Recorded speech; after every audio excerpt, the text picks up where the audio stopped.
As mentioned in the previous video, I was going to do 3 more past paper questions applying to that video itself. Let's look at example 1. Given h of x is minus x cubed plus ax squared plus bx, and g of x is equal to minus 12x, p and q, 2, 10, are the turning points of h. The graph of h also passes through the origin. Show that a is equal to 3 over 2 and b is equal to 6. So these types of questions are important to ensure that you think about them correctly. Remember, you may never use the fact that a is 3 over 2 and b is 6 in order to show that it is. Rather read that question as find a and b and know that you can check your answer. Over and above that, these questions are usually asked so that when you get to the next questions, all of these, if you have not managed to find that a is 3 over 2 and b is 6, then you can use them. You just can't use it in number 1. So if we're looking for a and b, remember those 2 variables we're looking for. Therefore, they must have given us 2 pieces of information. Looking at it straight away, you might think, well, there's 1 piece of information and it also goes through the origin, so therefore I have 2 points that the function goes through. Unfortunately though, you'll find that if you use the point 0, 0, it will just make all the variables disappear and therefore you're not really finding anything. So therefore we need, since that can't be used to help us find a or b, we need to find another piece of information. So we need to think about what actually have we been given besides the fact that q, the point 210, lies on the function. What else do we know? While you're thinking about that, and also hopefully we'll come up with it on your own, I'm first going to do the part that we know we can use. The point 210 lies on the function h of x. And let's look what the function looks like. So remember what the point 210 is telling you. When x is 2 on this function, y is 10.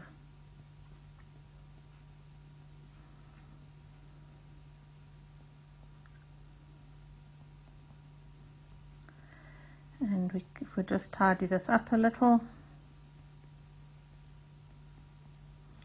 we have our first statement that we can use to help us find a and b.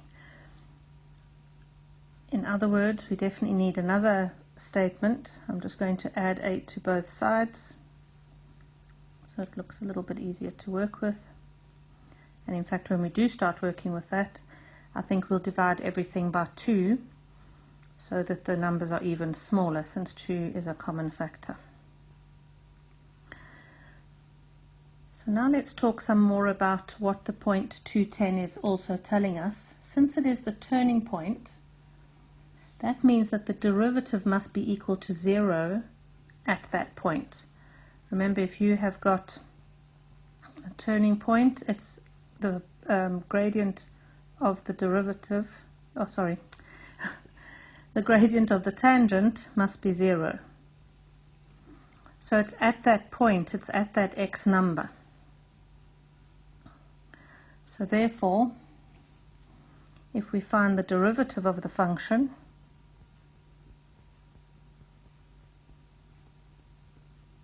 we did something similar in a previous question, you may remember. The derivative must be 0 when x is 2. So the derivative is 0 when x is 2. And this gives us our second statement. 2 squared is 4 times 3 is 12.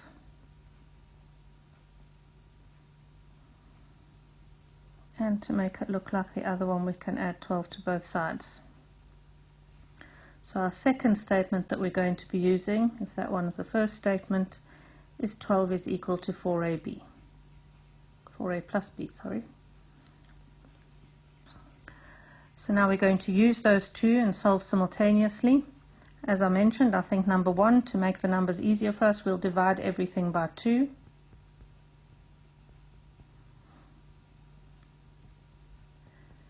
Remember, get one variable from any equation on its own.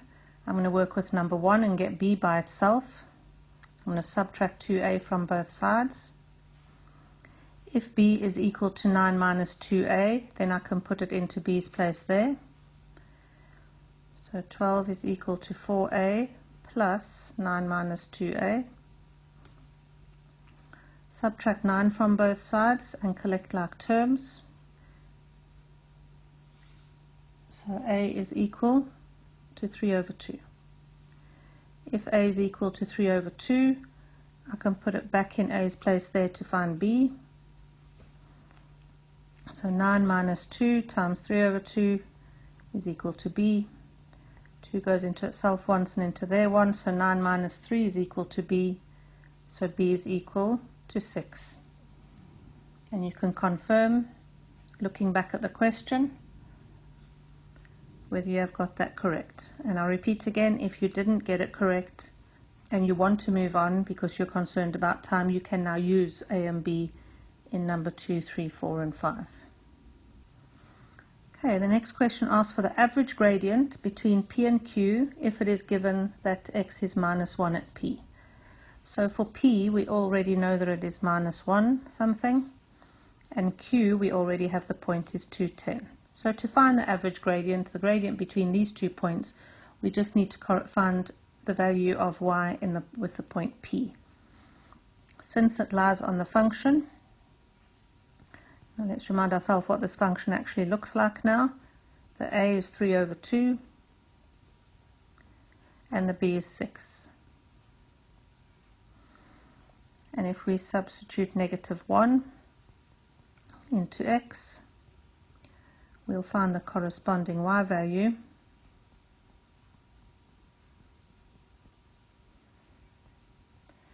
You can put that into your calculator, and you should get negative 3.5. So therefore that goes there.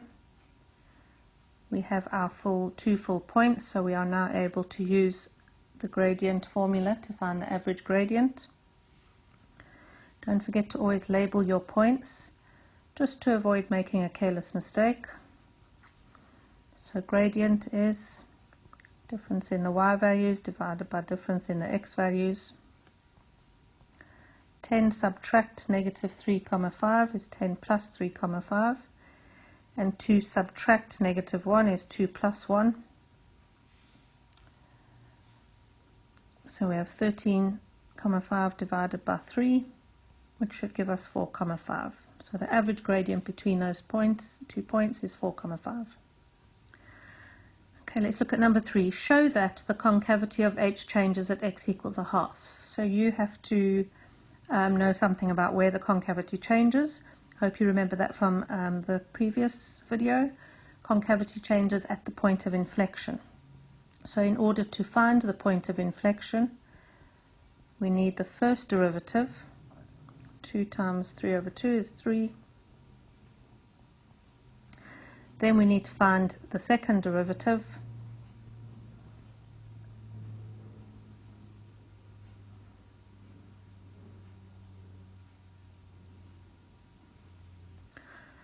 Dear, apologies, I see I've made a mistake again.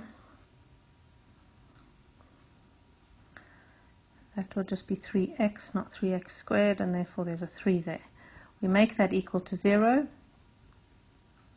I'm going to add 6x to both sides, divide both sides by 6, and x is equal to 3 over 6, which equals a half. So we have shown that the concavity of h changes at x equals a half. Question 4, explain the significance of the change in 3 with respect to h. So we found that x was a half, so there we just need to say that we have found the point of inflection.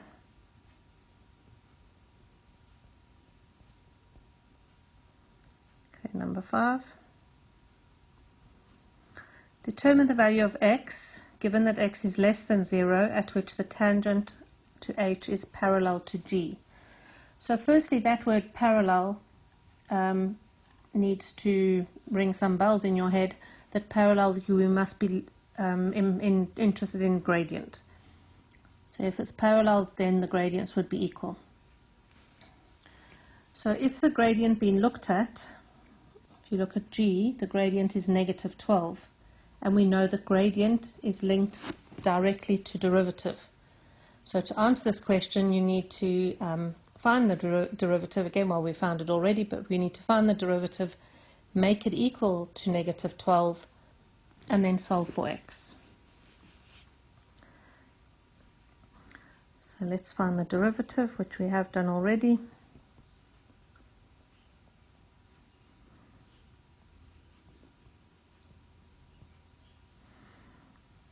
The gradients have to be the same, so we making the gradient negative 12, which we've got from here.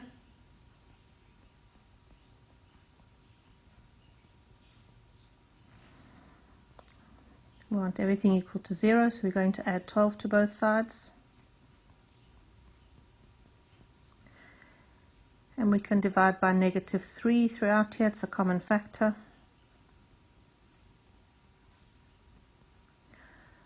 Factorize.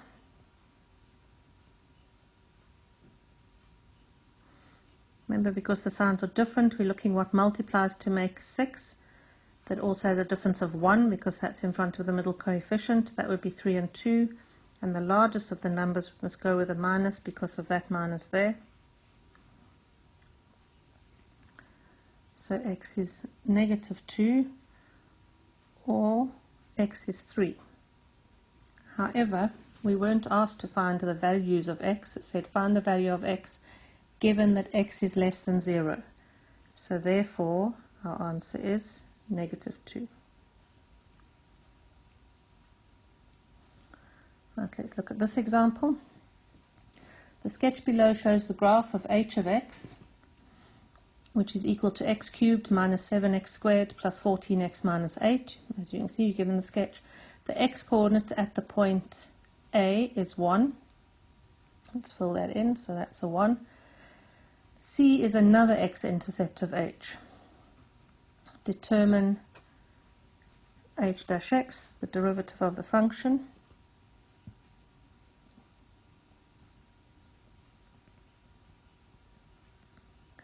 So 3x squared minus 14x plus 14. So we found the derivative. Number 2, determine the x-coordinate of the turning point B. So how do we always find the x-coordinate of the turning point? We make the derivative equal to 0.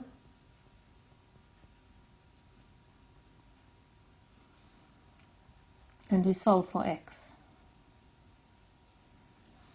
As this does not factorize, you would have to use the quadratic formula and your calculator, and you should get the following two solutions.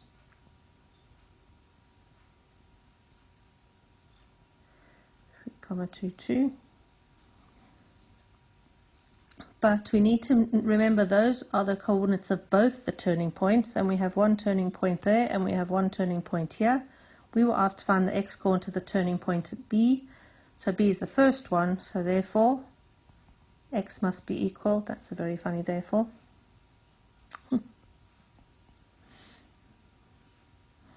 So therefore x should be equal to 1,45.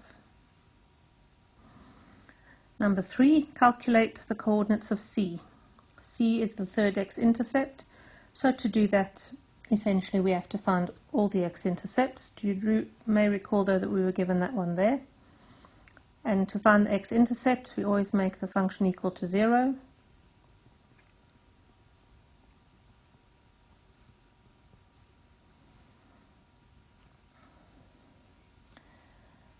In order to factorize this, because it doesn't group, well, it actually could group, I see, with a cubic and a common factor. You could use the factor theorem or that. So if we use the factor theorem, we'll find that x minus 1 is a factor. Remember, we would do that by substituting 1 into x's place and then negative 1 and so on if that doesn't work. If we get 0, if you've substituted 1 in, that means x minus 1 is a factor. You'd then use division to find the remainder.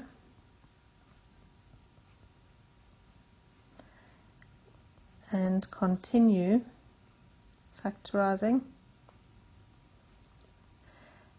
And in fact, now that I've just thought of it, I forgot we knew this, so we wouldn't have needed the factor theorem. Just from knowing that that is 1, we should have therefore known that that would be a factor. So therefore, x is 1, x is 4, or x is 2. Those are the intercepts. So clearly this one must be the 2, so that must be 4. The coordinate of C is 4, 0. Right, number 4, the graph of H is concave down for x is less than k. Calculate the value of k. So again, let's look. I think you could judge that the point of inflection is about there. And it says the graph of H is concave down for x is less than what? So remember, the graph is concave down here. And don't forget, that would be concave up, but that's not what they're asking us now. So we have to find that value, so therefore you need to know what is linked to concave down, concave up. The concavity is the point of inflection. So to do that, we had already found this, but I don't have it written down again, so let's put that back. We need the double derivative, the second derivative. We need to make that equal to 0 to find the x value where the point of inflection is. Divide both sides by 6.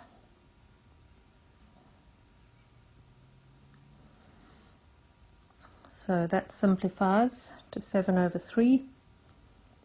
So k is equal to 7 over 3. And if you look back at that, so x is less than 7 over 3, that's all these numbers where the function is concave down.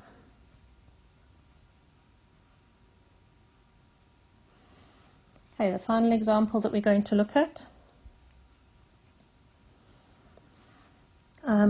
Sketch the graph of the cubic function f of x that has the following properties.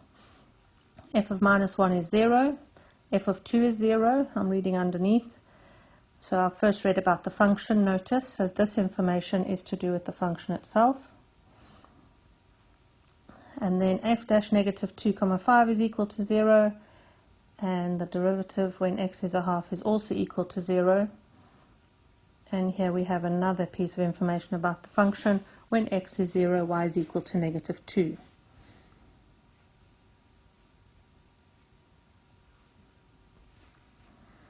I think I made a typo here. The derivative, that should say that the derivative function of x is less than 0.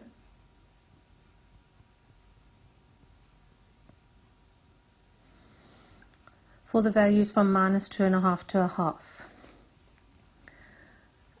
So let's look at each one of those on its own and decide what each piece of information means. Let's look at all the green parts first, which are linked directly to the function. That when x is negative 1, y is 0. So therefore, we know that the point negative 1, 0 lies on the function. When x is 2, y is 0. So we know that the point 2, 0 lies on the function. And when x is 0, y is negative 2. So we know that 0, negative 2 lies on the function. So that is 3 pieces of information about the function. Then we have 2 pieces of information that tells us about when the derivative is equal to 0. Now, so you have to remember what that means. When the derivative is equal to 0, we must be finding turning points. So the blue information is linked directly to the turning points because the derivative is equal to 0. So the turning points are at the coordinates minus 2.5. And they haven't told us the y-coordinate, and the other turning point is at a half something. So we are given the x values of the turning point. We are then also told that the derivative is less than 0. So in other words, the derivative is negative across these points. And notice they link directly to the turning points. So when the derivative is negative, you have to know that the other piece of information given there is that that is where the function is. When the derivative is negative, we know then that the function must be decreasing over those values. So I think we do have enough information here to draw the function. Hopefully you will see that you do as well. So first we can mark off those 3 points that we know. We know that -1 and 2 are x-intercepts. We also know that 0, -2 is the y-intercept. And I think you can see now that that could look quite confusing if you didn't know all this information about cubic functions. So now let's just make our markings. Let's draw in the lines at -2.5 and at 1/2.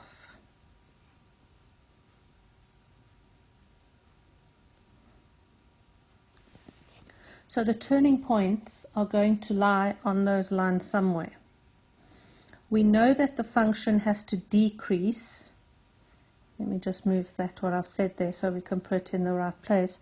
We know the function has to decrease from -2.5, just fill those numbers in, sorry, and 1/2. So the function must decrease in this area. Therefore, it must be increasing in these two areas. So we have to go uphill and make the turning point on one of these dotted lines.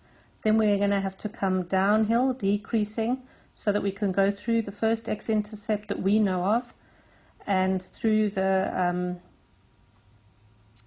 y-intercept, and then we must turn on the green line again before we come back through 2. So therefore I would say the function would look as follows. So notice that was an x-intercept they didn't tell us about. And we are coming through an x-intercept here, and the y-intercept, turn again and go back through the 2. So from the information given, that is the function that we could draw. In the next and final video on calculus, we will be doing optimization questions.